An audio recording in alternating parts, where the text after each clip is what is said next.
Imagine being so certain your life must stay exactly the same that you choose violence over the invention. That premise, equal parts absurd and unbearably familiar, is the engine of No Other Choice, Park Chan-wook's barbed, bitterly funny return to satirical territory. This is a film that looks like a brisk dark comedy on the surface and slowly reveals itself as a corrosive study of dignity, desperation, and the cruelty of systems that tell people they have no other choice. In this video, I'll walk you through why No Other Choice works so well, where it stumbles, what Byung-hun gives the material, and why Park's decision to adapt Donald Westlake's The Axe for the Korean setting turns out to be both obvious and genius. So let's enjoy cinema.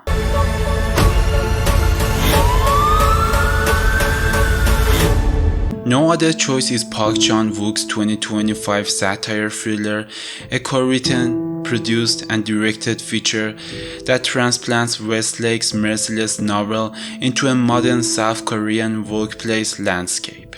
It premiered in Venice and then opened domestically to a strong attention. Park keeps his trademark visual precision while leaning hard into black humor and social critique. The cast is led by Byung-hun, supported by son Ye-jin, Park Hee-sun, and Lee Sung-min, names that carry considerable weight in contemporary Korean cinema.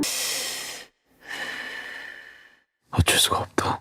The story centers on Yoo Man-soo, Lee Byung-hun, a paper industry specialist shut out of employment after years of service. Humiliated, cornered, and convinced there is only one way to preserve his identity and provide for his family.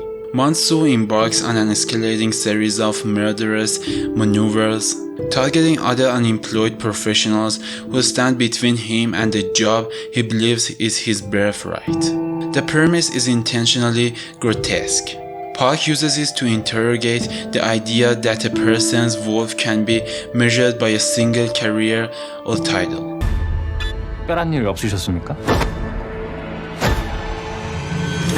What the film gets right: structure, tone, and performance.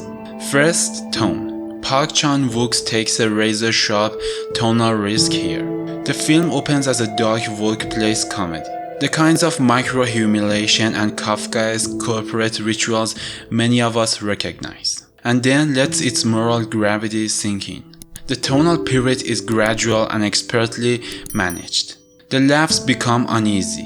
The uneasy becomes painful. Cinematographically, Park and cinematographer Kim Woo-hyung keeps the frame clinical and composed, which only increases the dissonance when violence intrudes. The result is a film that feels meticulously designed to make you complicit in watching a man rationalize the irrational. Second, Lee Byung-hun. This role could easily have titled into caricature, hysterical desperation, cartoonish fury, but Lee plays Man-soo with a brittle, quietly combustible center. His performance balances embarrassment and bruised pride. He's neither fully monstrous nor sympathetically wronged. That ambiguity is the film's moral fulcrum. Son Ye-jin brings a grounded counterweight as Mary, a partner whose own pragmatic choices underscore the family pressures driving the story. 그 두 분이 사라지셨어요. Themes and social reading. At its most direct, No Other Choice is a satire of late capitalism. The automation, consolidation, and cold metrics that render skilled labor disposable. But Park refracts that through family and masculinity. Man-soo's refusal to find another path is not simply stubbornness. It's a crisis of identity shaped by social expectation. The film carefully ties his choices to domestic shame, the humiliation of unemployment, and the corrosive pride that prevents honest reinvention. Park also turns the satire inward. He interrogates the spectator's gaze. Are we laughing at Man-soo or at the system that made the joke bitter? Park forces us to squirm by designing sequences where viewers' complexity is explicit. We chuckle, then we realize we were laughing at desperation. That ethical discomfort is a deliberate move and mostly it pays off.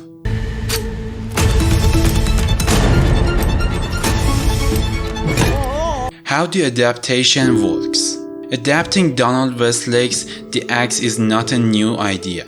Costa Gavras adapted the book in 2005, but Park's version is distinctive because he situates the story in South Korea's highly competitive brand-obsessed labor market. The structural bones of Westlake's satire remain. The fake ad, the selection of targets, the Monte Cristo-like rationalizations. What Park adds is a sharp local specificity, cultural expectations about lifetime employment, shame, and the way family honor binds personal choices. That localization transforms Westlake's universal paranoia into something sharper and more locally resonant. 우리 남편에 비하면 영 인간 벼락 같은 거 안 만나. Visual style and sound design. If you've seen Park's earlier work, you'll notice familiar flourishes, precise framing, striking mise-en-scène, and sequences that marry choreography with an almost operatic sense of timing. But here Park's choices serve satire rather than melodrama. The score Jo Young-wook punctuates the film's shifts with a kind of ironic distance. Jaunty cues during grotesque set pieces, restrained with an operatic swell, might have made the film melodramatic. The sound design makes small moments loud. The squeak of a factory boot, the click of a mouse, the hum of an air conditioner, everyday noises that become ominous in context. 여기 적힌 것들 자제하기. 아빠 취직할 때까지. 나 테니스 포기. Where the film stumbles. No film is flawless. The main weakness in No Other Choice is pacing in the middle act. Scenes that aim for elliptical meaning sometimes pile on symbolism instead of dramatic propulsion. A couple of dreamlike interludes, visually striking though they are, pull focus from the central moral conflict and risk diluting the film's narrative urgency.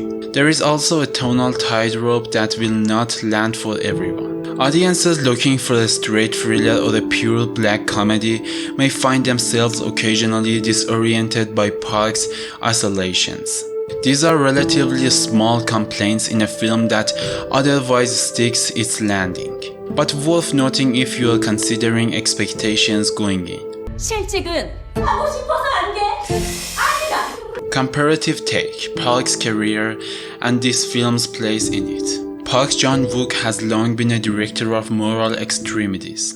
Oldboy Revenge, The Handmaiden, Manipulation, Decision to Live's Restrained Passion. No Other Choice is the most overtly satirical Park has been in years, and it may be his most humane.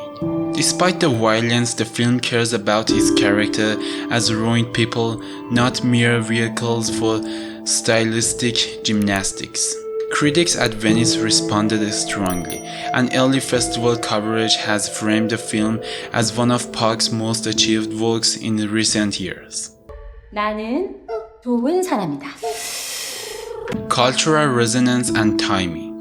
Part of why the film lands right now is timing. Labor precarity, the erosion of professional identity, and the pressure to constantly pivot are global phenomena. Park's film taps that zeitgeist and holds up a mirror. It asks what happens when the social compact that promises dignity through work breaks down. In that way, the movie feels less like an isolated fable and more like a zeitgeist film. A work that will drive conversation about how societies handle obsolescence and shame. In that way, the movie feels less like an isolated fable and more like a zeitgeist film. A work that will drive conversation about how societies handle obsolescence and shame. No Other Choice is a sharp, often savage film that combines Park Chan-wook's visual mastery with a darkly comic moral inquiry. It's not an easy watch. It's not meant to be. The film's central virtue is its moral honesty. Park refuses to let us soothe ourselves with easy judgments. Lee Byung-hun gives one of his best performances in recent years, and the supporting cast provides ballast. For cinephiles and viewers interested in social satire, this film is essential viewing. For casual audiences, come with the expectation of tonal complexity. I'll give it a strong recommendation, not because it's flawless, but because it says something urgent and does so with intelligence and wit. If you found this breakdown useful, hit like and subscribe for more in-depth reviews that go beyond plot summaries. Tell me in the comments, did you read The Axe or see Costa Gavra's version? Which adaptation did you find more honest to the book's spirit? I'll pin the most thoughtful replies and respond. Thanks for watching, and if you see no other choice, come back and tell me what you thought about Mansu's last choice. Until next time, don't forget to enjoy cinema.